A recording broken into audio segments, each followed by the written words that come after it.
Dan kami menyerukan kepada seluruh pendukung Pak Prabowo. Dan kami menyerukan kepada seluruh pendukung Pak Prabowo, ya, supaya memberi keberanian kepada beliau untuk memutus syahwat kekuasaan yang terus-menerus dipertontonkan oleh seorang Joko Widodo. Perjuangan belum pecah kongsi dengan Pak Jokowi, PDI Perjuangan tidak pernah melontarkan kritik ini loh terhadap Polri. Nah, saya Adri Syarizal, CEO Retail Team Indonesia. Jadi sebenarnya tidak ada hal yang baru ya, apa yang dilakukan oleh Deddy Sitorus ini. Orang yang kalah pasti akan selalu bernyanyi. Kalian tahu, Deddy Sitorus baru-baru ini menyampaikan bahwasannya kandang banteng di Jawa Tengah sudah pindah ke Jakarta. Kalian bilang dulu sama Deddy Sitorus, ha? Itu pindah atau cuma sekedar berkunjung?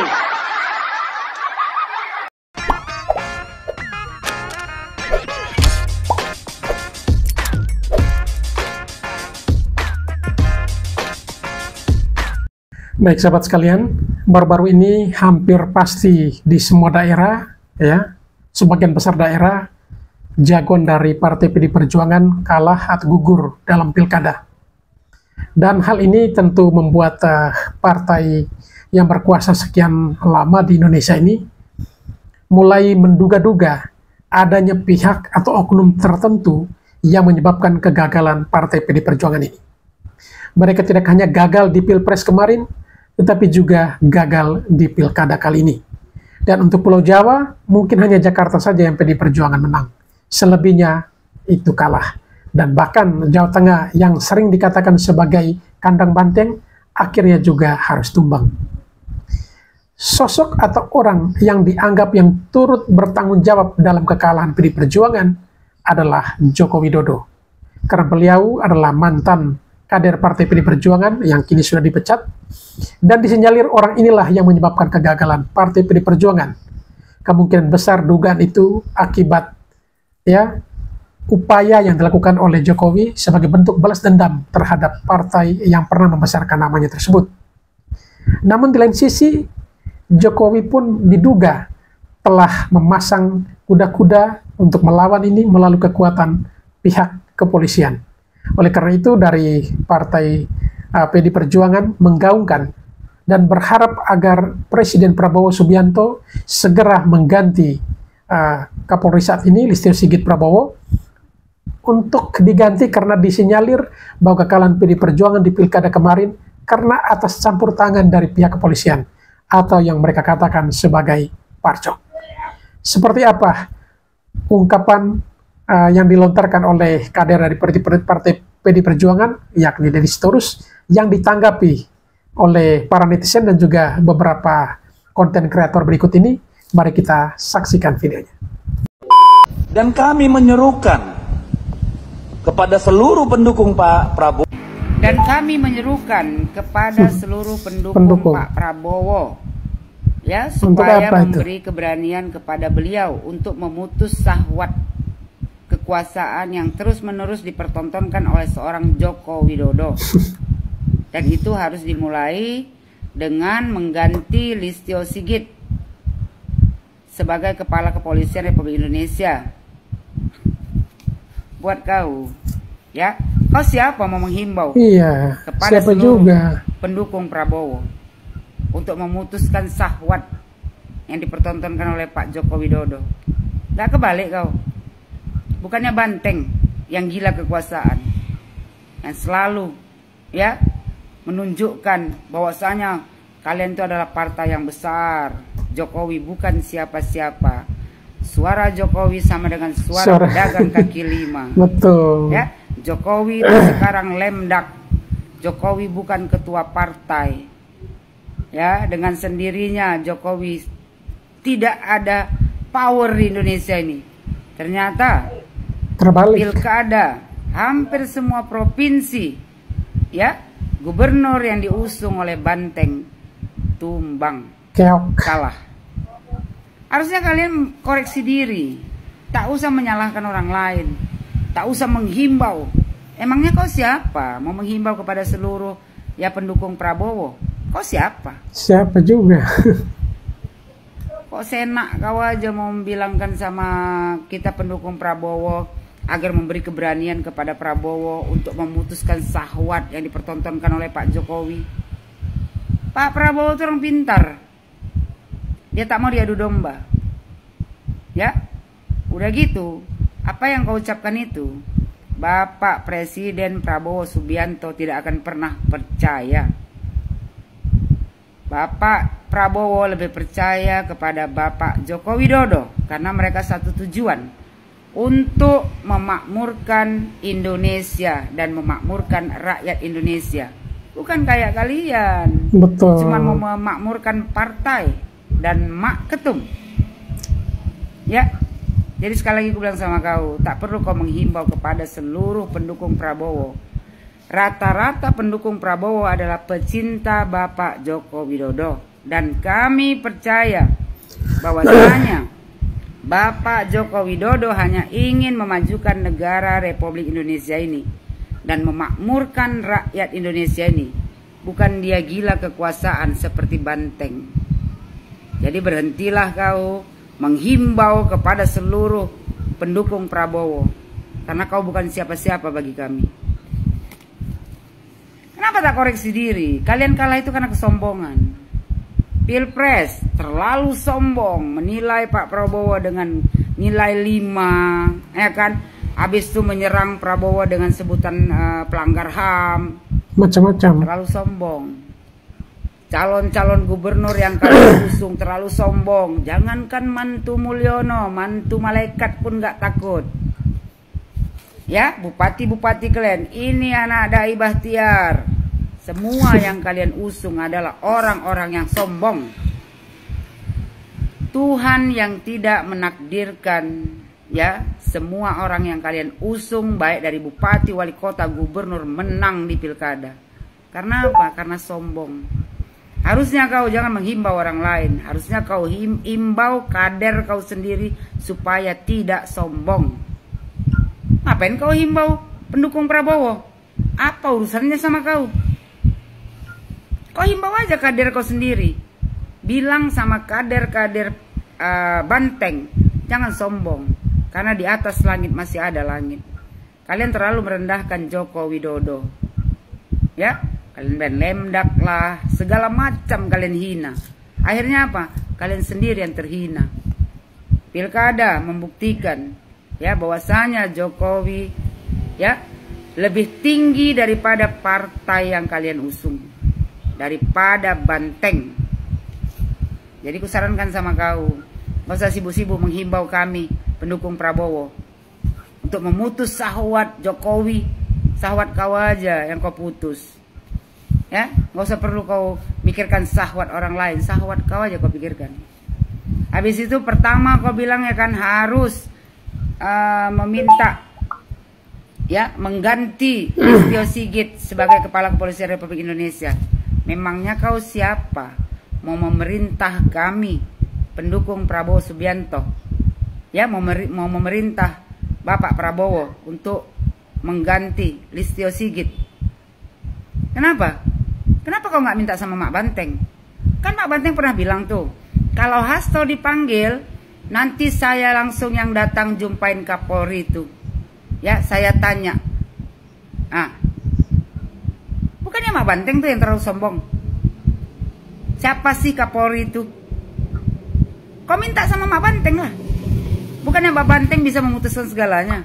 Kenapa mesti minta tolong ke kami, pendukung Prabowo?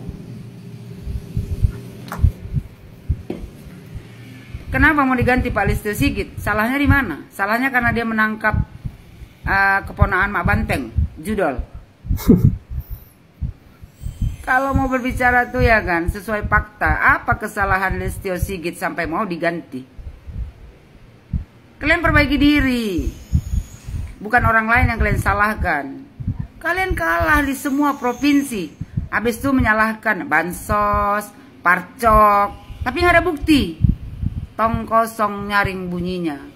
Ya, kalau kalian masih saja seperti ini, berlaku sombong, partai kalian akan hilang dengan sendirinya. Karena masyarakat Indonesia ini sudah pintar, sudah bisa membedakan mana orang yang baik, ya yang untuk memajukan negara ini, mana yang orang hanya untuk mementingkan pribadi dan partainya saja. Apa nggak dengar tuh kader kalian sendiri yang bilang, saya respect sama Bapak Bambang Pacul. Bapak Bambang Pacul bilang, jangan dilawan orang baik. Jadi paham kau sampai sini. Kau belajar sama Bapak Bambang Pacul, ya. Dia mempunyai hati yang ikhlas, berlapang dada menerima kekalahan. Bukan kayak kau, nyari-nyari kesalahan orang. Bansos lah, parcok lah. Cerita bansos, ya money politik. Seluruh rakyat Indonesia ini ya, udah bukan jadi rahasia umum lagi. Kalau semua orang mau naik itu pasti ada duit, pasti ada cuan. Kau sendiri pun kau naik jadi anggota DPR RI pun, ya kan, kau pasti ngeluarkan duit juga. Jadi tak usah kita bicara kejelekan orang lain, ya kan? Koreksi aja diri masing-masing. Perbaiki tuh kader-kader kalian yang terlalu sombong. Kalau enggak, banteng atau akan tenggelam dengan sendirinya. Perjuangan belum pecah kongsi dengan Pak Jokowi, PDI Perjuangan tidak pernah melontarkan kritik ini loh terhadap Polri. Betul. Nah, saya Adri Syarizal, CEO Retail Team Indonesia. Jadi sebenarnya tidak ada hal yang baru ya apa yang dilakukan oleh Deddy Sitorus ini. Orang yang kalah pasti akan selalu bernyanyi, pasti akan selalu teriak, demokrasi tidak baik-baik saja, demi masa depan Indonesia yang lebih baik, Indonesia tidak baik-baik saja. Hal yang sama juga terjadi kan ketika 2014 sama 2019. Ketika Prabowo kalah, makanya tim Prabowo akan selalu bilang Indonesia tidak baik-baik saja. Fansnya Prabowo bilang Indonesia tidak baik-baik saja, demokrasi mati, ya kan? Bahkan Bung Ahaye, ketua Demokrat, selalu mengkritik tentang Jokowi, Pak SBY. Tetapi dan bahkan fansnya Demokrat selalu mengkritik Jokowi tentang jalan lah, jalan tol lah, jalan semuanya. Tetapi ketika bergabung dengan Jokowi, bela-bela Jokowi habis-habisan, muji-muji Jokowi habis-habisan. Sama halnya dengan PDIP, ya kan? Ketika mereka menang, semuanya kan bilang, coba buktikan saja, buktikan saja, buktikan saja. Wah, kita negara hukum. Nah, ketika mereka kalah, negara hukumnya di mana? Loh, negara hukum kan mereka akan bilang, kan udah diputuskan di MK, sudah diputuskan di pengadilan, semuanya clear. Nah, clear on clear, ya kan gitu. Nah, jadi teman-teman tidak usah ikut-ikutan mereka kayak gini nih. Orang politisi itu semua omongannya sama saja. Tidak ada yang berbeda, tidak ada hal yang baru sama orang politisi ini. Kalau hal yang baru itu kalau bicara, ayo segera PDIP menyuarakan rancangan undang-undang perampasan aset koruptor disahkan, baru kita dukung. Ya, kalau kayak gini hanya membahas tentang kecurangan, kemudian yang masa lalu itu sudah basi. Ya kan? Ngapain kita dengerin? Jadi bahkan ada yang bilang, oh sekarang Deddy Sitorus menyuarakan kebenaran, berani bersuara. Dulu juga fans Prabowo juga bilang gitu. Bung Fahri Hamzah, Fadli Zon, Daniel Azhar, semuanya menyuarakan kebenaran. Wah, berani sekali, kita dukung ya. Tapi memang orang-orang yang kontroversial ini juga berguna bagi media. Kalau nggak ada yang kontroversial, media juga mati. Makanya media senang juga mengulik orang-orang yang kontroversialnya diundang ngomongin tentang negara. Makanya media jadi laris.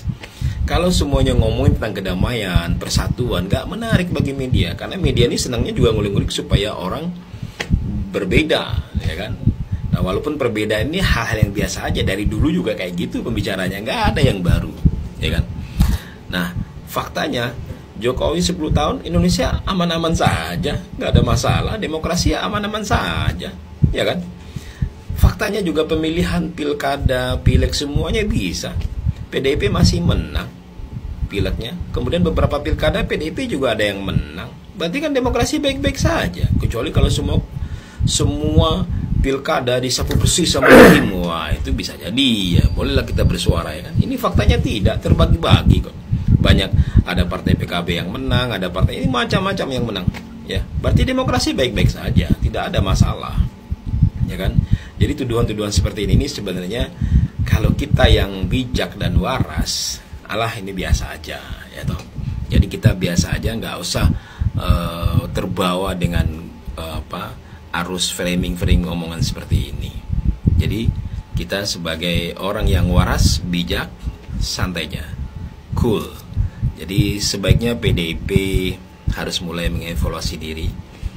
Nah, bagaimana caranya? Kalau mau, benar-benar mau, PDIP menyuarakan rancangan undang-undang perampasan aset koruptor, itu baru keren. Saya dukung deh PDIP kalau kayak gitu ya. Kalau seandainya PDIP menyuarakan, ternyata Kim Plus gak mau, PDIP kita dukung. Nah, baru keren PDIP. Kalau hanya ngomongin yang ini biasa aja, nggak ada yang baru, nggak menarik, tidak signifikan, tidak krusial, ya kan? Tidak urgent gitu loh. Oke, saya Adri Syarizal, CEO Retail Team Indonesia. Gua tunjukin kandang bansos yang dimaksud si Dedi. Kali ini pakainya gas subsidi, gas subsidi, gas subsidi, gas subsidi, gas subsidi, gas subsidi. Jangan terusin lu kayak perempuan. Jangan. Lu udah menteri aja masih kayak perempuan. Heran. Berada biar. Udah cakep nih Bang Seturus. Perempuan. Kenapa rupanya perempuan? Perempuan. Baru Batak pula. Kenapa rupanya perempuan, Bang? Ketum Abang juga perempuan, bukan? Kalian tahu, Deddy Sitorus baru-baru ini menyampaikan bahwasannya kandang banteng di Jawa Tengah sudah pindah ke Jakarta. Kalian bilang dulu sama Deddy Sitorus, itu pindah atau cuma sekedar berkunjung? Karena kalau namanya pindah, cabut kakak dari Jawa Tengah, masuk kakak Jakarta.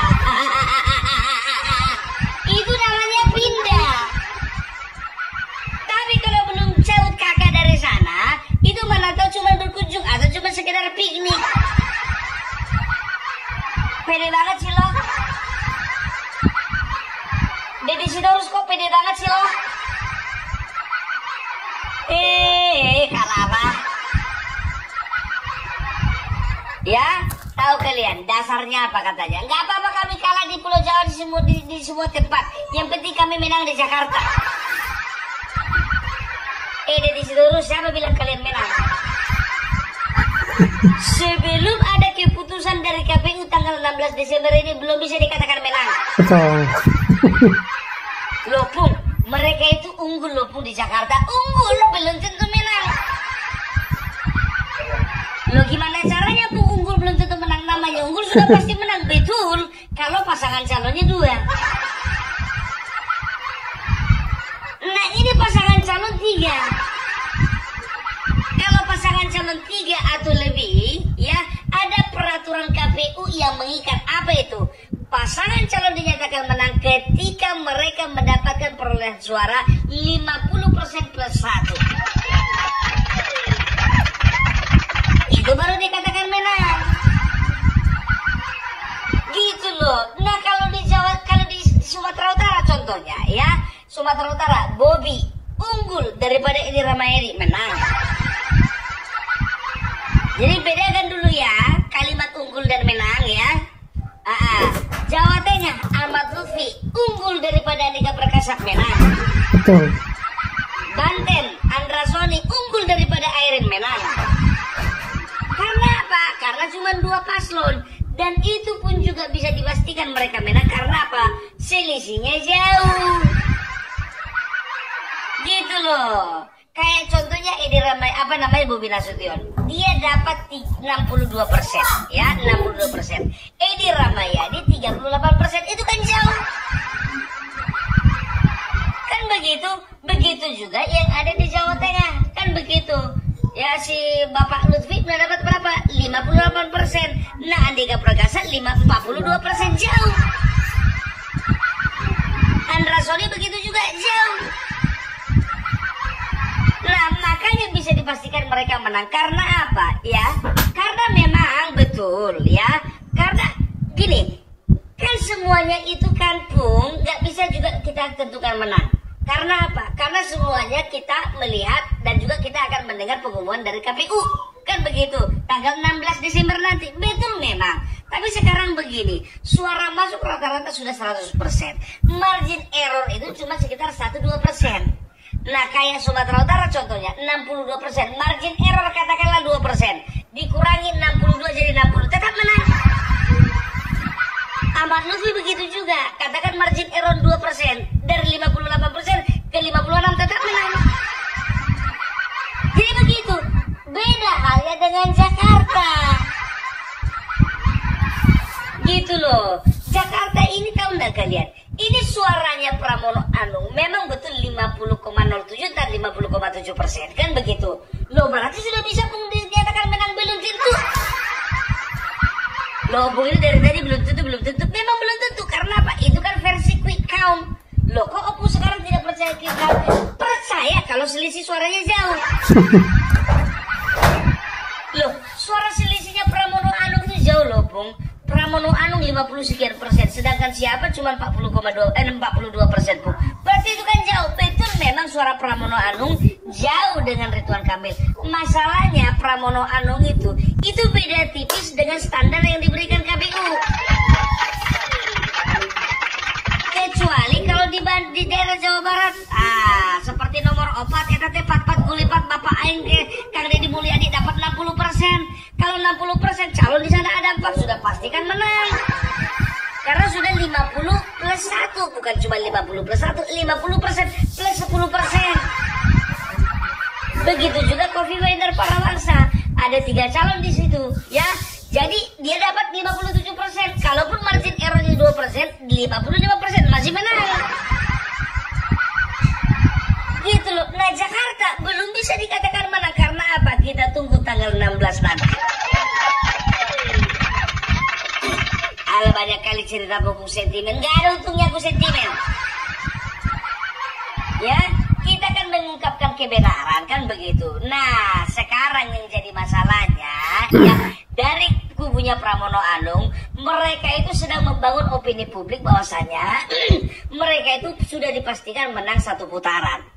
Kan begitu ya, dan bisa dikatakan mereka layakan dilantik menjadi gubernur. Sekarang begini, dalam sebuah permainan profesional ya, yang menentukan skor bukan pemain tapi wasit. Sampai di sini paham? Pramono Anung sama dengan Ridwan Kamil sama-sama pemain. Wasitnya siapa? Wasitnya KPU. Kita tunggu hasil dari KPU. Loh kenapa yang lain gak ditunggu? Karena yang lain itu selisih jauh. Nah ini dia cuma 50, sekian persen. Kalau ada margin error nggak usah 2%, 1% aja. Katakan 50,7%. 1% margin error berarti kan sudah 49,7%. Berarti apa? Sah 2 putaran. Kan begitu kan? Itu pikiran simpelnya. Jadi jangan kita itu dibodoh-bodohi. Kan begitu ya. Jadi sekarang ini aku nggak ngerti apa maksud dari Pramono Anung mendeklarasikan kemenangan. Kalau aku bilang sih belum pantas untuk dideklarasikan kemenangan, dan juga Deddy Sitorus juga belum bisa, harusnya dipastikan kandang banteng pindah ke dari Jawa Tengah pindah ke Jakarta, belum bisa. Karena apa? Kita tunggu nanti tanggal 16%. Kalaupun ini aku disclaimer ya, kalaupun tanggal 16% nanti nyatakan bahwasannya Pramono Anung menang 1 putaran, tidak apa-apa, kami pun turut berbangga. Kan begitu.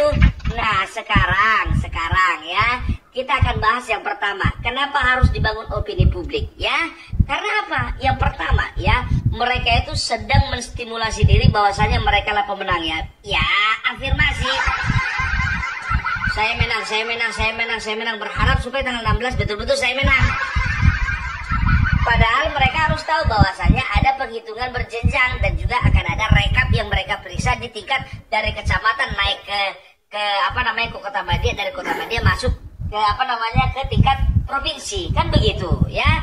Itu yang pertama. Baru yang kedua ya, mereka sengaja membangun opini bahwasanya mereka itu sudah bisa dipastikan menang 1 putaran, karena ketika nanti KPU menyatakan ada bukan kemungkinan tapi menyatakan dan juga memutuskan bahwasanya di Jakarta 2 putaran, berarti mereka itu sedang menarik kepercayaan masyarakat yang bahwasanya KPU sedang main curang, kan begitu ya. Dan itu artinya apa? Itu artinya kepercayaan masyarakat terhadap KPU sedang diuji.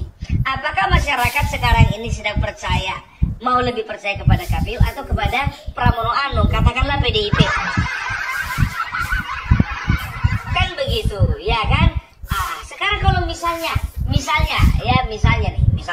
betul-betul KPU lihatlah ada margin error, ternyata cuma 49,9999%, cuma 0,00001 selisihnya, ya, ternyata dinyatakanlah diputuskan tak Jakarta 2 putaran. Nah, masyarakat yang sudah terbangun opininya bahwasanya mereka dapat 1 putaran, mereka akan dengan mudah menuding bahwasanya KPU sedang bermain dengan pemerintah.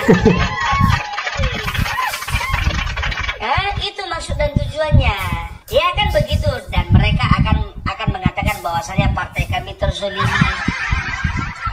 ada campur tangan kekuasaan, ada intervensi dari Jokowi. Apa-apa yang disalahkan Jokowi. Karena apa? Mereka nggak berani mempersalahkan Prabowo. Ya, mereka mencoba membangun opini publik lagi bahwasanya mereka adalah partai yang dizolimi, dijegal, ya, diusahakan untuk tidak bisa berkembang, diusahakan untuk memang tumbang dan tenggelam, kan begitu. Ya, dibangun lagi opini publik. Padahal kan tidak seperti itu. Ya, semuanya itu harus berjalan dengan semestinya. Semuanya itu harus berjalan sesuai dengan undang-undang KPU. Ya, itu dia. Itu dari sudut pandang motivasi mereka mengatakan bahwasanya mereka menang. Kalau itu nggak usah, jujur aja aku bilang sama kalian ya. Mereka sekarang itu menyatakan diri menang. Ku bilang terlalu dini. Itu udah biasa. Loh, kenapa udah biasa? Sedangkan Ganjar pun juga 16% mereka katakan menang. Apalagi 50%. Gak apa-apa. Itu sudah tabiat lama. Jadi jangan kita ini kayak main bola antar kampung. Tahu kalian main bola antar kampung? Kalau antar kampung main bola nggak pernah ada wasit. Yang bikin skor mereka, yang bikin peraturan mereka. Ya, kadang-kadang bukan cuma pemain yang bikin peraturan, penonton pun ikut-ikut bikin peraturan. Contoh, yang namanya standar permainan bola itu ada 2 babak. Babak pertama 45 menit, babak kedua 45 menit. Apapun hasilnya harus diselesaikan dalam 2 babak. Kalaupun ada injury time, itu tambahan waktu ya, paling cuma sekitar 5-10 menit. Itu kalau standarnya kan begitu. Nah, kalau di kampung beda. Itu peraturan bisa berubah-ubah, ya kan? Nanti dibilang kalau misalnya standar 2 babak, mereka bikin 3 babak. Kadang-kadang kalau taruhan 1 babak. Kan begitu, biar cepat. Itu dia. Itu berbicara masalah babak. Lain lagi masalah waktu. Mau kadang-kadang mereka bilang udah lah, nggak usah 10 menit. Nah, itu dia kalau misalnya main 10 menit. Ada juga main point. Apa itu main point ya? Kalau main point, siapa yang duluan dapat menggolkan 2, contohnya poin 2-0 atau 2-1, dia pemenangnya. Kan begitu. Nggak peduli mau 5 jam menang, mau 5 jam main, kalau belum ada yang mencapai 2, belum ada yang menang. Itu kalau di kampung itu peraturan main bola berubah-ubah. Jadi jangan kalian samakan dengan permainan sepak bola antara kampung. Nah gitu juga boy. Ikuti peraturan KPU. Tahu nggak kalian? Jujur aja aku bilang sama kalian ya. Aku sendiri pun saksi kalau sempat Jakarta 2 putaran belum tentu Pramono Anung pemenangnya, belum tentu. Kok bisa kayak gitu Kung? Yang namanya menang biasanya itu ya kan ada tambahan suara lagi. Betul memang. Tapi 2017 ingat, Ahok putaran pertama menang, putaran kedua kena bel-bel habis sama yang namanya Anies Baswedan. Karena apa? Anies mempelajari hal-hal apa yang membuatnya kalah dari Ahok, diperbaiki sehingga apa? Sehingga itulah yang membuat Anies mendapatkan suara lebih banyak lagi dibandingkan Ahok. Karena apa? Dia berhasil mengambil hati dari suara pemilih AHY waktu itu. Begitu juga ini yang namanya Ridwan Kamil dan juga Pramono Anung. Barang siapa mereka bisa mengambil hati kepada, yang pertama mengambil hati pendukungnya Dharma Kunta, Jadi itu bisa dipastikan mereka itu akan lebih unggul daripada pasangan yang lain. Itu pertama. Baru yang kedua, ya. Begitu juga Ridwan Kamil. Ridwan Kamil itu kesalahannya, ya, dia dibandingkan Rano Karno dan juga Pramono Anung, Ridwan Kamil itu tidak segetol Pramono Anung mau turun ke lapangan, sosialisasi, bersentuhan langsung dengan masyarakat. Tapi kalau misalnya dia sadar, dia terjun ke lapangan, mulai dia sosialisasi, ada 10 orang di sana, 10 orang dijumpai, ada 5 orang di sana, 5 orang dijumpai, ada 5.000 orang sana, 5.000 orang dijumpai, kan begitu? Ya, aku yakin itu akan menambah persentase suaranya dari Ridwan Kamil. Itu faktor dari Ridwan Kamil. Yang kedua, ya, yang kedua, faktor dari PKS. PKS ini tahu enggak, walaupun ada calon wakil gubernurnya di Jakarta, Suswono, ya, tapi banyak itu para pemilihnya selingkuh ke 03. Banyak yang selingkuh. Ya, itu makanya karena apa? Kita tahu loh, partai nomor 1 itu PKS di Jakarta, kan begitu. Nah, sekarang yang jadi masalahnya kenapa bisa ambruk itu suaranya Ridwan Kamil? Ternyata PKS konsolidasinya belum kuat. Nah, PKS pun juga akan introspeksi diri, kan begitu.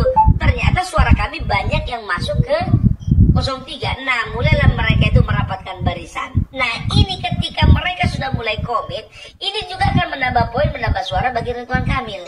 Itu dia. Sekarang ketiga. Faktor ketiga, faktor endorsement dari Joko Widodo. Jadi tahu enggak kalian, kalau aku jujur aja lah ya, walaupun Bapak Jokowi katanya di dalam video-video saya mendukung Ridwan Kamil, tapi ketika Ridwan Kamil mengundang beliau Bapak Joko Widodo untuk kampanye akbar di Jakarta, nggak datang. Gitu, ya kan? Aku juga mikir begini, Bapak Joko Widodo lebih mementingkan ke Jawa Tengah. Antara dua ini, dia kurang menghargai undangannya si Ridwan Kamil, atau Bapak Joko Widodo udah tahu bahwa saya di Jakarta bakal 2 putaran. Makanya Bapak Joko Widodo berpikir gini, udahlah Jawa Tengah aja lah, nanti aku datang ke putaran kedua. Kalau sempat Bapak Joko Widodo turun gunung ke Jakarta, habis.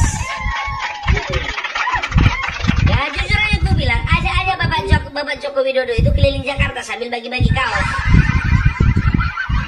Gue bilang sama kau Ridwan Kamil, Bapak Joko Widodo itu sekali dia bagi-bagi kaos ke masyarakat, nambah suaramu itu sekitar 150. Iya serius gue bilang.